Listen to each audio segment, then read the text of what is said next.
Welcome to Fluent Phonics. Today we will focus on mastering the pronunciation of the word specks.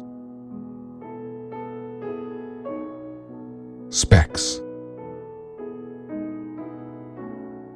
Specks.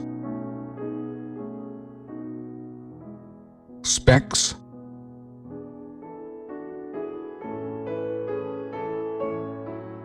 Here's an example of how one might use it in a sentence. The scientist examined the tiny specks of dust under the microscope.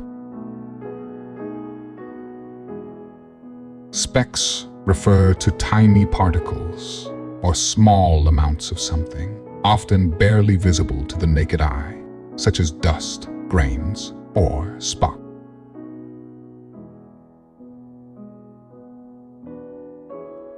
Thank you for your time. If you enjoyed this, please like and subscribe for further content.